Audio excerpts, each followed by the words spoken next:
My next guest is coming off his first UFC victory. He just won at UFC Fight Night 126. He took out Steven Peterson on February 18th. It is Brandon Davis back on the program. Brandon, how are you? Good. Appreciate you having me back on. No problem. I appreciate you taking the time. And where are we catching you today? You got some beautiful weather out there. I'm in North Mississippi right now at my aunt's and great-grandma's house right now in Tupelo. Excellent. Good stuff. Well, I appreciate you taking the time. I'm sure you're enjoying some much-deserved time off. And let's go back to the fight with Steven Peterson. It was a short-notice fight. What was the game plan heading into that fight, and do you feel like you executed it?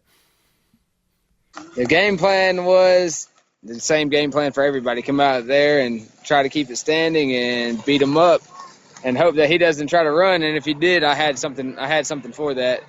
But yeah, I mean, a lot of output, hit him with a lot of stuff, get him tired. Of course, I'm going to get tired in the process too. So, I mean, that's just part of how I fight. I try to throw a lot of volume. So, I mean, I'm going to get tired, but the other person's going to get tired too. But I feel like we executed. Try to get him out of there. I thought I was going to be able to knock him out, but he was tougher than I thought. And were you worried at all when it went to the judges' scorecards just based after what happened last time, or were you pretty confident you had the win this time? I was confident that I had to win. If they would have not gave me this win, then I might have quit fighting. Right. I mean, I felt like it was that lopsided to me. I mean, I felt like I won the first round. He possibly could have won the second round with that takedown.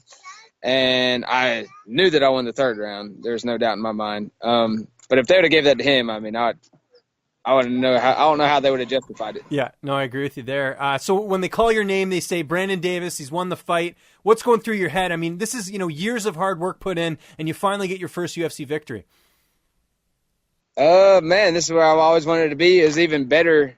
It felt even better than I thought it would since I was coming off that loss, and I was really surprised they got me back in there so quick, so I was happy about that, and wanted to just prove to them that it wasn't a fluke in the Dana White Contender Series, that whenever I come to fight and somebody actually comes to fight instead of running, this is going to be a fight, and I'm going to come out there and try to give them all.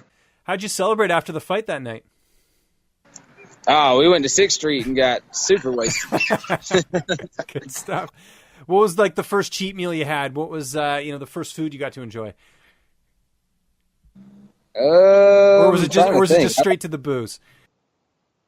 Oh yeah, it was well, after weigh-ins it was just like 8 Pedialytes in a row, and then we went to, where did we go to eat? I don't even remember because I didn't eat that much. Literally for the whole day of weigh-ins, after weigh-ins, I hardly ate anything because all I was doing was drinking to recover, like get my energy back.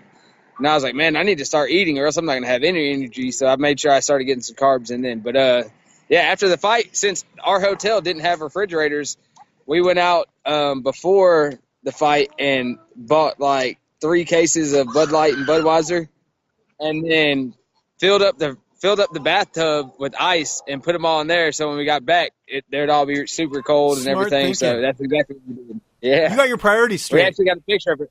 We have a picture of it. I need to post it on Facebook or Instagram or something. You got to do that. That's awesome.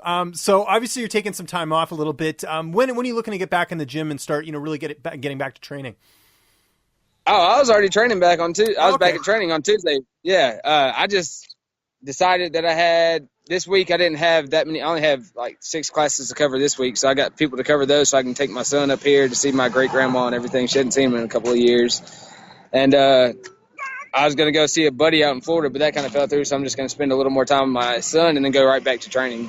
I really don't ever take any time off. I know I got holes I need to cover up and get better in, so it's always trying to get better. Yeah, but you deserve, first UFC win, you deserve a little bit of time off too, I know you want to, stay as active as possible, but it's good to, get out there and enjoy the outdoors and all that good stuff, Oh, yeah, for sure, no doubt. I'm excited to do some things.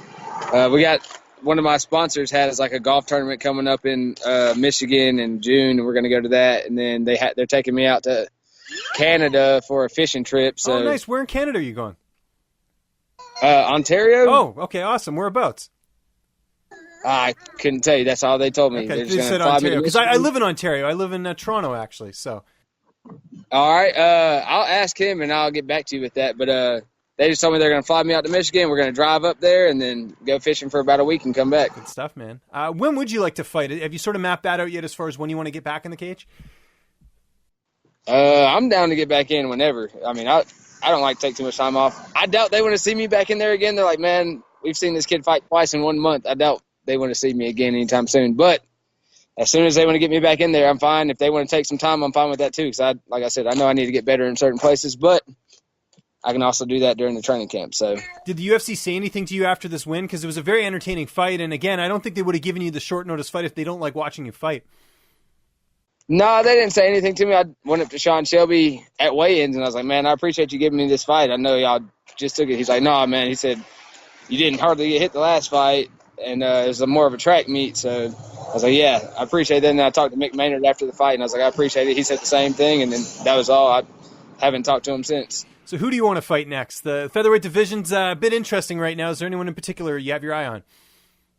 I like to fight anybody, but everybody keeps saying Andre Philly. I love that fight. I feel like it'd be a really good stand-up war. I feel like he'd try to go for that single leg takedown a lot, or that ankle, or that knee pick. But he'd be one that I'd like to fight. I doubt I get that. He's way up there. He just beat Dennis Bermudez, so he's not trying to come down here and fight me, which I understand. Gabriel Benitez, who beat Jason Knight. I would love that. He's talking about how his stand-up so good and how he beat my teammate last time when he was sick. So let's see how good his stand-up is. Let him come and have a war with me. I doubt he's going to be standing the whole time. He'll try to take it down. How do you feel like you match up against Benitez if you guys were to fight?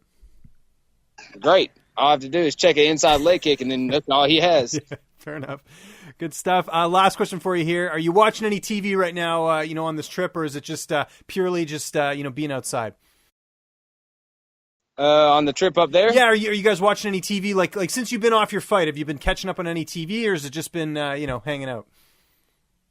Honestly, it was literally right back to training. I had guys that I had actually did a jiu-jitsu tournament this past weekend. Oh, nice. How'd you do?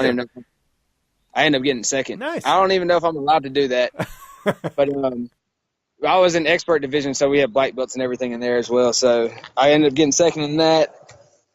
So right when I got back, I had people that I trained that wanted to do this tournament, so I had to get back in there and get right back to them. So I haven't been watching much TV at all. I played a little Call of Duty. Nice. I was going to say, you got to get a little bit of video game time in. Definitely. But right now, just hanging out with my son, letting him see some family. Deck. Say hey.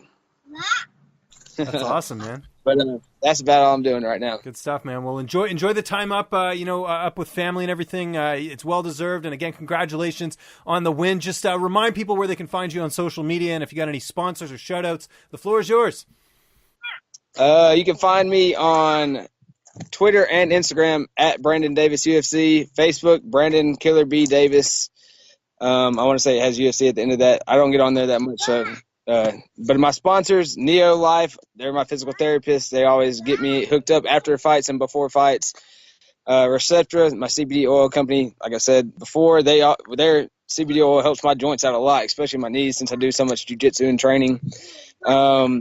Reunite the Fights, one of my main ones. That's the one that's flying me out to Canada and flying me to Michigan to go to that concert and golf tournament. They have a bunch of events coming up. Everybody needs to go to their website, reunitethefight.org. They're a vet-owned company, owned completely by veterans, and it's for veterans. So they 100% nonprofit. They're always out to help other veterans in need. But go to their website, check them out. They have some awesome apparel and everything. And like I said, it's all 100% nonprofit, so that's going to somebody that needs it. Iron Jaw Custom Mouth Guards. They always hook me up with some sick mouth guards. So go on their website on Instagram and check it out. They make them for King Mo. I know they did the Black Beast mouthpiece for his last fight, the same card I was on. I know King Mo and a whole bunch of people. Everybody gets them from him, so they're pretty good. That's about it for right now. I appreciate you having me on again, and look forward to getting back in the cage soon and talking to you then. What's up, fight fans? If you like this video, be sure to subscribe to see even more interviews with your favorite UFC and Bellator fighters. We've also got coverage at events, including post-fight press conferences and media scrums. And if you like this video, check out the video to my right. It's worth your time.